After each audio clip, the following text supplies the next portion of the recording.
What's good, YouTube? We back in the fucking building. Welcome to the Gods of Boxing Talk. Your boy 2K the God, my man Sess here.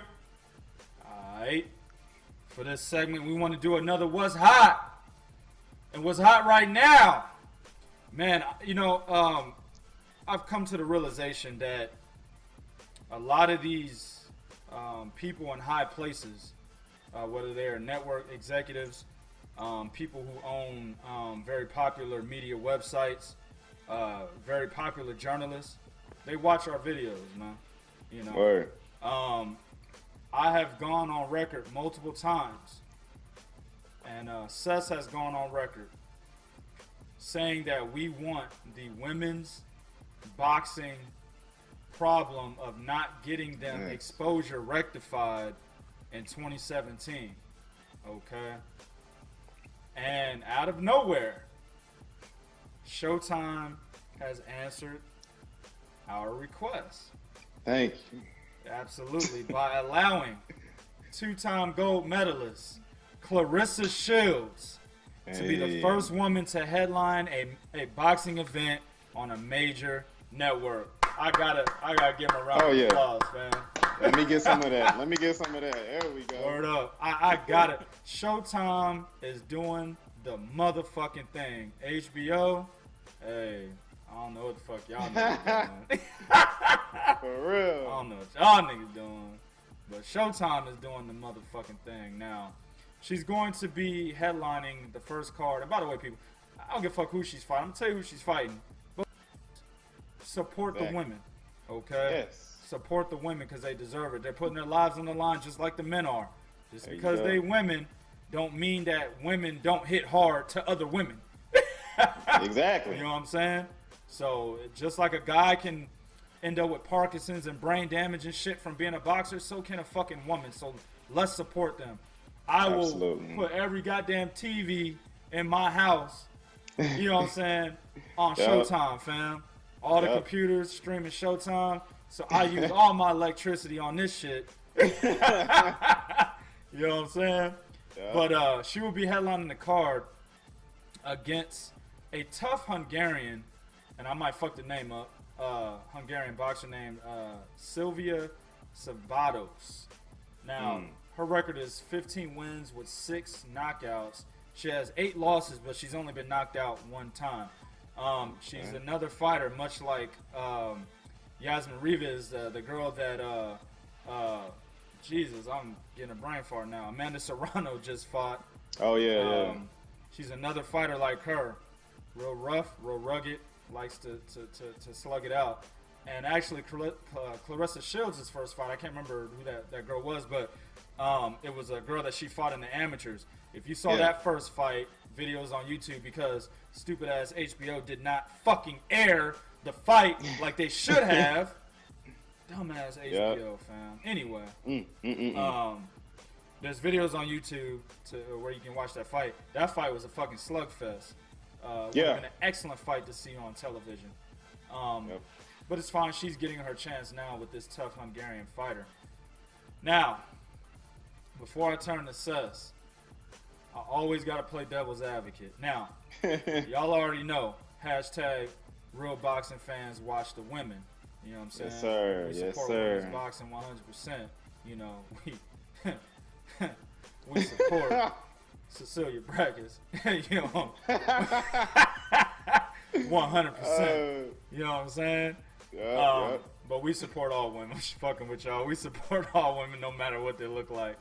But my only gripe, if I had to gripe, was that Claressa Shields probably is not the best woman to get this opportunity. I really believe the most dominant fighter in all of boxing, men and women, and yes, more dominant than Manny fucking Pacquiao right now. Yes, more dominant than Gennady Golovkin right now. Cecilia Brackets, the only undisputed champion in all of boxing, men and women, meaning she holds all 4 of the major sanctioning bodies at welterweight.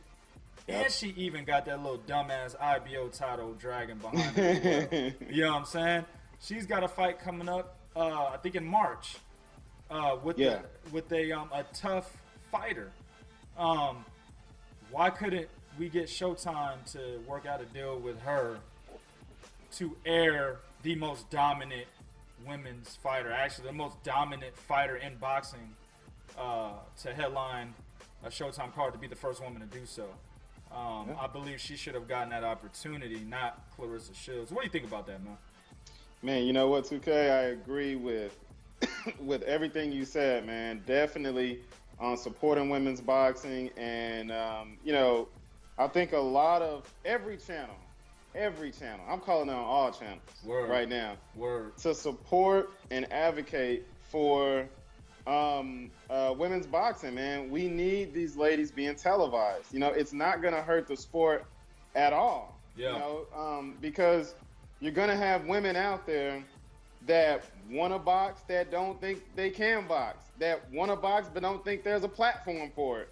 You know, that want to box but just never really see it on TV. Absolutely. You know, so everybody, man, has to take this up and get behind it and say, look, these ladies are just as talented, and like you said, they're sacrificing the exact same thing as the guys: time away from their family, you know, cutting weight, training camp, you know. So why not have these ladies on the main stage? You know, why not have them the first fight on the card, or the second fight on the card, or main event in the card? Yeah. You know, and that's the one thing that I do have to give to the UFC. As much, you know, as bad as as much as I don't like to say it, they built Ronda Rousey into the powerhouse that she is. Absolutely. You know, and there was a point in time where boxing had the Christy Martins, the Layla Ali's, and the Ann Wolfs, and you know, all of these girls, and they did kind of showcase them.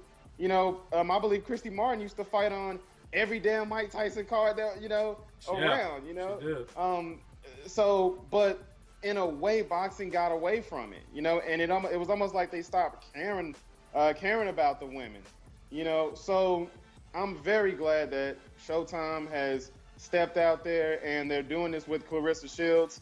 I think it's a great opportunity for her to showcase her skills personally and to put her on the map as our, you know, two-time Olympic gold medalist, something that Americans do not do in the Olympics, because we've got the market to go out there and make money, you know, doing these things. But, you know, here this girl is, you know, she repeats and does it twice. You know what I mean? So my hat is off to Showtime for doing it. You know, I wish Claressa the best of luck in this fight. But what you just touched on, Cecilia Brækhus, I cannot overlook the most dominant female athlete in boxing right now, and the most dominant athlete in boxing. Basically, the woman holds every title in her division.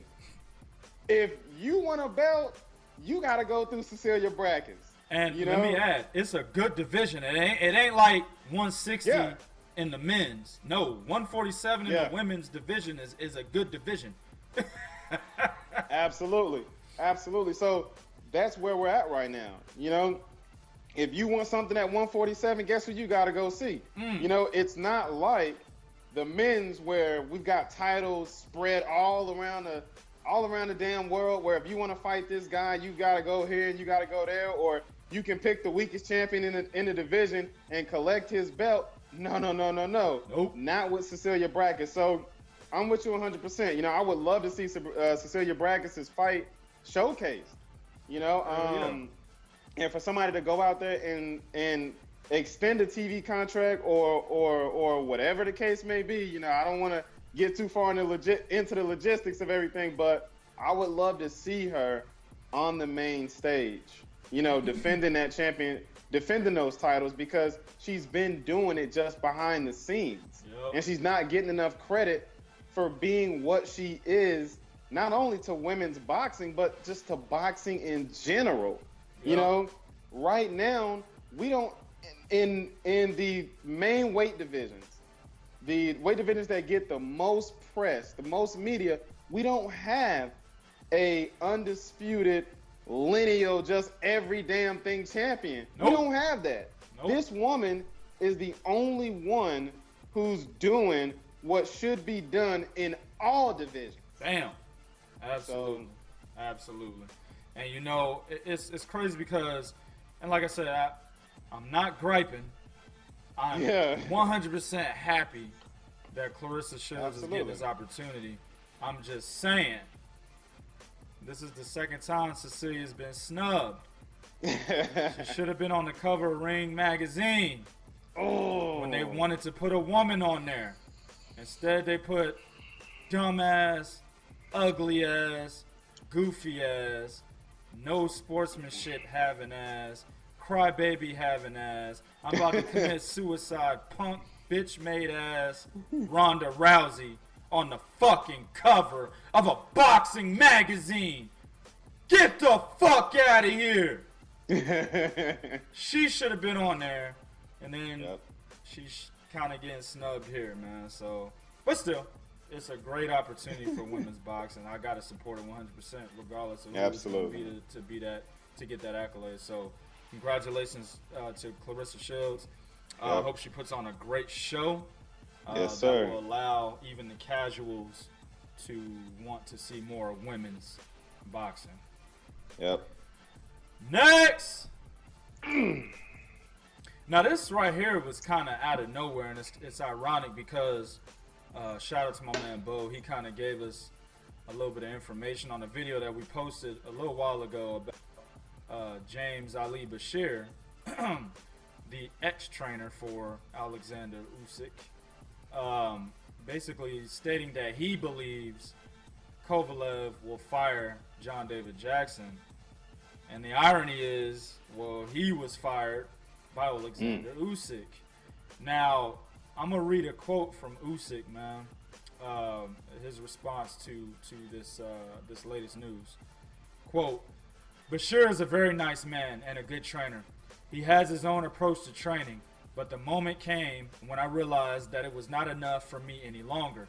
That is why I decided to change everything that I did before. I am very grateful to him for being with me all this time. There is nothing personal, just business. I think we will stay in touch in the future. End quote. What he means by, he's grateful for Bashir staying with him all this time, because a lot of motherfuckers be like, what do you mean all this time? He's only had 11 fights. The trainer that he's going to is Anatoly Lomachenko, which is obviously Vasyl Lomachenko's dad. Vasyl Lomachenko trained him through the amateurs into the Olympics. And in 2012, when he was debuting, he went to James Ali Bashir. And that's when they started their relationship as a trainer-fighter. So he's been with them a little over 4 years. And Bashir just, he's taking it well. He's not, he doesn't have any animosity. Same as Alexander Usyk, as he's saying, he doesn't have any animosity. And he kind of had the inclination that it was coming. So my question to you, Sess, is we've already heard Sergey Kovalev's thoughts on American trainers. Yep. But we've also heard in the past other European fighters talk about American fighters and American trainers. Alexander Usyk and Vasyl Lomachenko are two guys that don't fight like the typical, stiff-ass, stiff-neck, stiff upper body European. There's still some out there like Gavadzik. I can't ever remember that nigga's first name, but the light heavyweight Gavadzik that just beat Isaac Chilemba, and Murat Gassiev. They both fight like the typical stiff-ass, stiff-neck, stiff torso-ass European. But you got Lomachenko and Alexander Usyk, who use a lot of movement. They got rhythm, as if they've been hanging out with brothers and shit over there in the Ukraine, dog. They've been listening to rap music. Now, fuck that, not rap music. They've been listening to Marvin Gaye, Aretha Franklin. You know what I'm saying? They got rhythm to their style. So, is this something that we might see more of in the future? Guys, European fighters getting with American trainers, kind of picking their brain a little bit and then going back home? What do you think about that? That's a very good question, 2K. You know what? I think so, man. I really do. The only thing that I can kind of say about this is I actually think that's a good move for Usyk to go to Lomachenko's dad. Yeah. You know, because Lomachenko and Usyk, I don't want to say they fight the exact same, but you touched on it earlier. Usyk does fight with rhythm. Right. You know, he's not one of those guys that just stands there and is, you know, very stiff and just kind of only knows how to go one way, and that's forward. You know, he actually lets his hands go and, you know, will pivot off of his punches. So if Lomachenko's dad was with him through the amateurs and that's what they came up with, then I don't blame him for leaving you know, Ali. And from everything I've heard, it wasn't a bad breakup. So that's I believe a good thing for him. Now, as it pertains to Sergey Kovalev, I don't think it's a good thing for Sergey Kovalev because I think John David Jackson was the guy that really changed Kovalev into what he is today. You know, with a lot of the pointers and tips that Jackson gave Kovalev, you know, and just the different training styles. But to answer your initial question, definitely, man. I mean, I don't see why they wouldn't. You know, your allegiance is gonna be to the countrymen that are from your country. Yep. You know, and your allegiance is primarily always gonna be to your country. Yep. You know, if I were fighting in Russia and I had a Russian trainer, I would definitely, you know, not that would happen, but I would definitely train with this guy, pick his brains, and go back to who I was comfortable with. You know what I mean? Once me and this guy reach a plateau, if I've been, you know, if I reach my ceiling with this guy, then why not? Why not go to an American trainer that's going to introduce me into something different, or that's going to give me a different outlook on things? You know, Usyk's not a ran down fighter. You know, he's not. And all of these guys, they're not rundown fighters to the point to where they can't make this change. Right. You know, now it's very different when a guy's in his 30s, his late 30s, his mid 30s, and he's had, you know, 20-something fights with one guy, and he keeps on changing. You know what I mean? That's a different issue. You know, but with only 11 fights, I really don't mind that. You know what I mean? And also because this guy is more tailored to what Usyk does in the ring. So yeah. I don't mind it, and I can't really blame a lot of these guys for doing what they're doing. Right. You know, soaking up the American game and then going back to where they're comfortable. I don't blame them, you know? Yep. And to add to that, what you just your last comment, remember, American fighters are the enemy to these European fighters. And yeah. And I say that not like they want to come over here and drop bombs and shit on America. Yeah. What I'm saying is, you know, in the art of boxing, you know, Americans have been on top for a while. So UK fighters want to beat Americans, Russians want to beat Americans, Ukrainians want to beat Americans, Germans want to beat Americans, or at least they want to be champions in their own right and say, hey, I can stand with these American fighters that everybody, you know, primps up to be the best fighters in the sport. I can stand with these motherfuckers. So, in doing so, getting an American trainer that's very respectable like James Ali Bashir, right? That's a chess move, dog. Yeah. You know what I'm saying? Exactly. And America lost the chess game when it comes to Alexander Usyk. Checkmate. Exactly. I caution these American trainers to have good discernment as they're training these European fighters. Understand, you know, boxing is a situation where not everything is going to be as it seems. You know, you may have a great relationship with a fighter, and the next day you fucking fire. Just ask James Ali Bashir. Okay. Yeah. Have good discernment. Know that the European fighter that you're fighting is willing to soak up, you know, everything that you soak up everything that you're teaching him. At the same time, he's gonna be loyal. You know what I'm saying? But in reality, man, I think a lot of these American trainers, we need to get back to staying at our roots. There's a lot of American fighters out here that need that type of guidance. And James Ali Bashir has other fighters. So hopefully this will give him the opportunity to extend a lot of the vacant attention that he was given, the attention that he was given to Alexander Usyk that's now vacant, extending that to these American fighters to get them to the championship level. But the act itself, I'm not surprised, man. It's really, honestly, he got played. That's the way I see it. Hey. He got played. It is basically like, oh shit, I'm champion with 11 fights. Appreciate it, dog. Hey, bro, you don't need your assistance no more, man. We good. We good, dog. Hey, yo, Anatoly, come on, man. We back, dog. We got it, fam. We got it. Basically, hey, everybody walked into the club, and Usyk turned around and was like, "Hey, whoa, hey, where you going?" You know. Hold on, no, this for us. Word up. This nigga he had to take her to the side. Was like, hey, look, man, you can't come in today, man. You too little, fam. You know what I'm saying? When you get a little bit older, maybe you can fuck with us, man. All right, now go home. Here, $5, man. Go get you some Red Hots, man. Damn, man. Man, oh man. Next! And the last of this segment. And the fuckery starts now. Oh, Leo Santa Cruz, bruh. Now,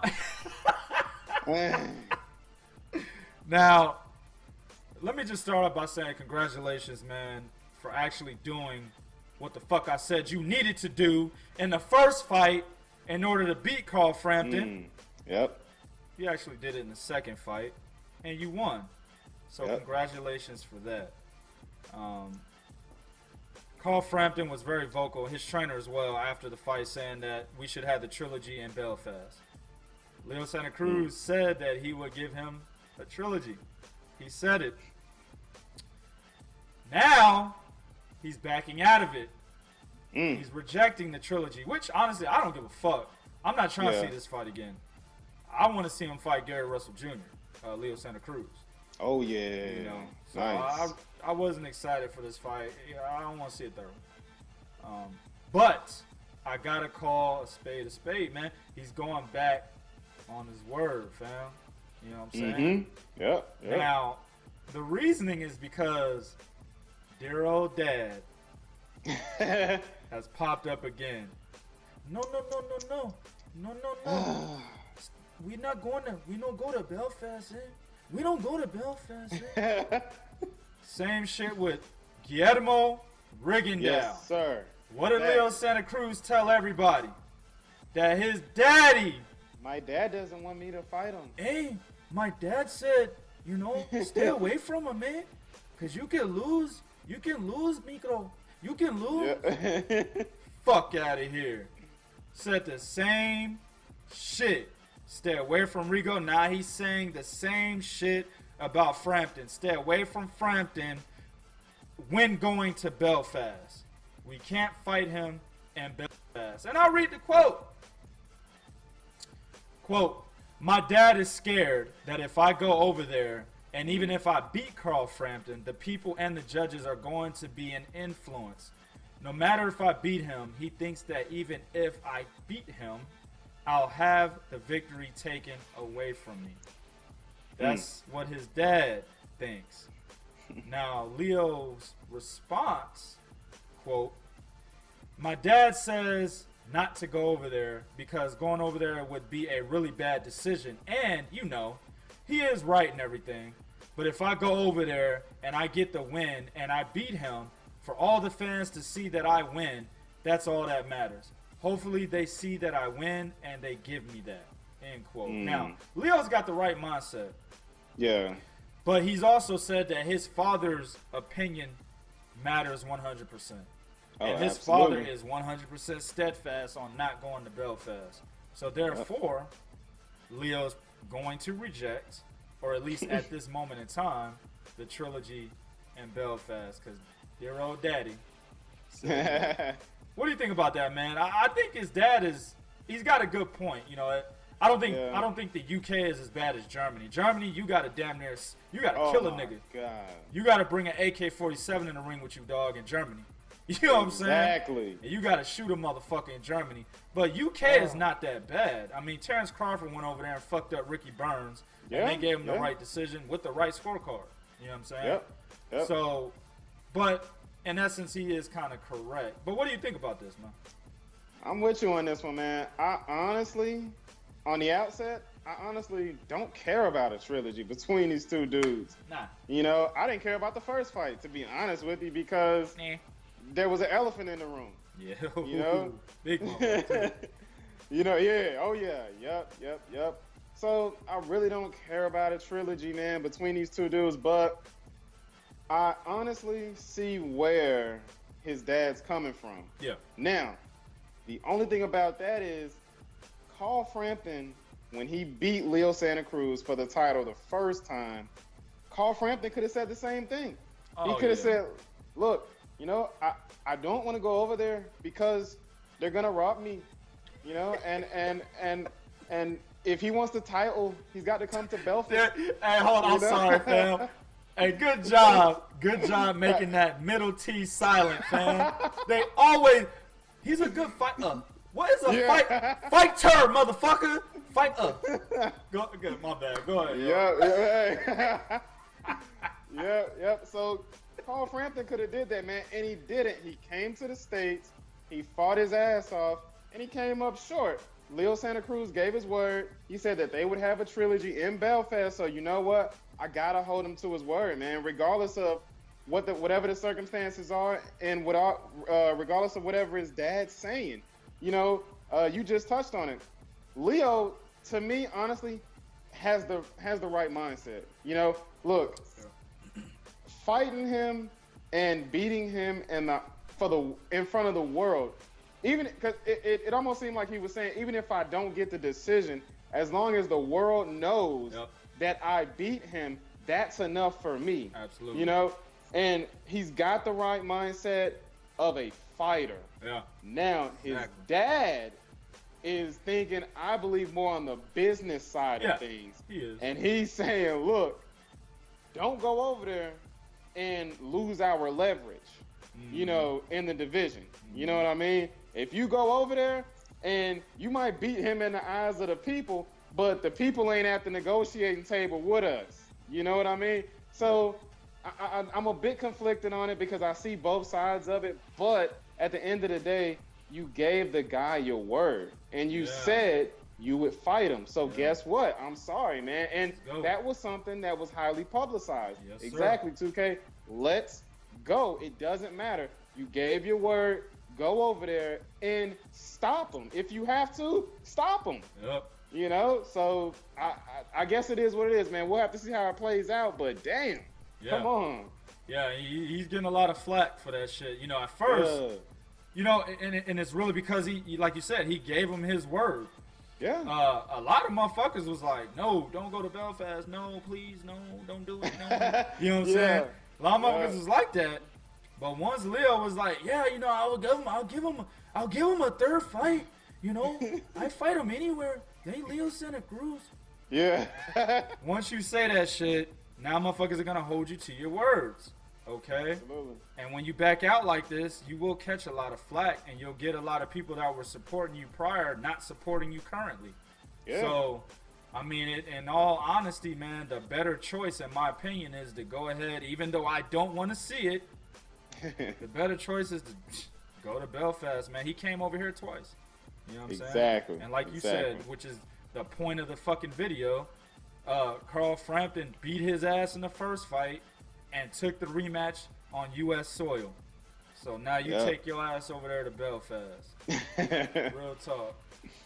All right, YouTube. This is going to conclude this segment. Do what you do in the comment section and let us know what you think about these topics. But be real. This is Real Talk for real fans. 1.